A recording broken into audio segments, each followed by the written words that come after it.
Neal, on Tuesday you said that Filed Away was the finest away win of the season. I think you stand to be corrected. Today is right. Maybe because we were brave enough to totally change the shape, and this is why I didn't want a midweek game prior to this game, because me and Cox had already discussed how we was going to try and take on Barrow, but we felt we'd need to work on the training field. So we only really got one day to put everything into practice, and credit to the players because they were excellent. And you don't know the conditions. You know, the conditions obviously first half was brutal. So to stand up to that's what's probably won us the game. Was your squad selection brave? Well, it is, because if it goes wrong, people will ask why I've left him out. You know, we've got. You know, people need to look ahead to the schedule. We've got Saturday, Tuesday for so long, and you know, people just can't do it, and we have to keep the place fresh. And you know, even people like Doyley, who's like a machine, they can't do every game. I'll get them injured if they do. So we've got to look ahead. And today, we thought this was the way to tackle this game. The wind conditions, obviously, first half made it really, really tough for us. But I thought, you know, even before the sending off, I thought that we were the better team. How resolute was the defending, and how it needed to be in that first? And with that in mind, how impressed were you? Yeah, it was brutal. I mean, we just couldn't get out. We were clearing balls. I mean, just to sum it up, when their player went to kick a ball out over the other side, and I thought it was going for a throw. It just like it went sideways and somehow came back onto the pitch and down the channel.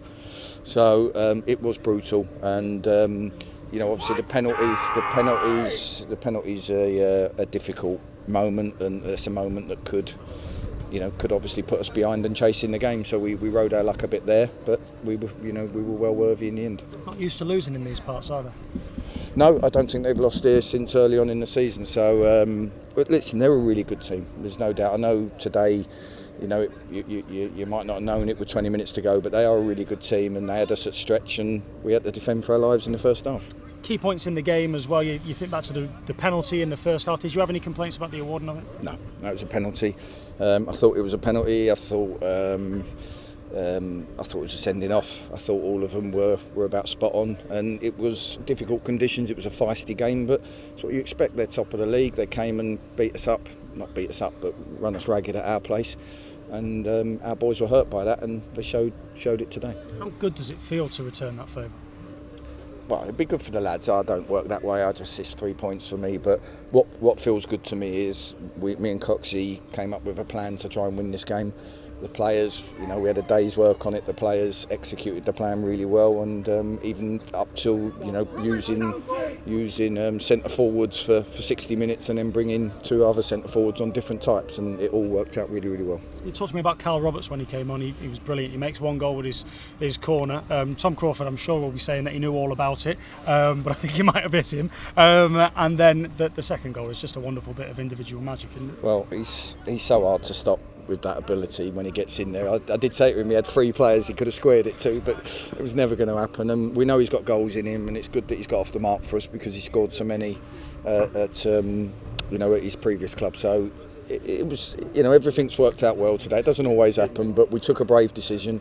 I'm sure people wondered what I was doing when they saw the team selection, but you know, it wasn't just, you know, so as I always say, names out of a hat. It was planned, and you know, you can see why we did it. A word for the defenders. Your Connell Rawlinsons, Lacey back, McCrory back.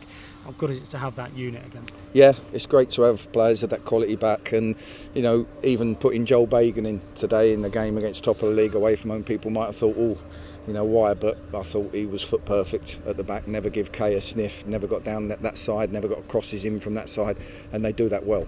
And you know, it's like I say, everyone stood up today, and we've freshened 3-4 players up that are going to be key to us in the next few weeks, and you know, hopefully that will stand us in good stead, because we've got 2 games. You know, we have 2 great away wins. We need to go and press it home at home now. Changes again? Yeah, will be, absolutely. I'm not gonna you know, try and make out whether it'll be a change of shape, whether there'll be a change of personnel, but you know, everyone that steps into that team. Tom Crawford coming today covered every blade of grass, so did Jim O'Brien, but they did because they were fresh. You know, and then they give Michael Doyle the help he needs in there. Mitch Rose did it on Tuesday night, and then, you know, whoever's going to be on the team on Tuesday's got to do it again. What do you hope that today can do for you as a group going forward?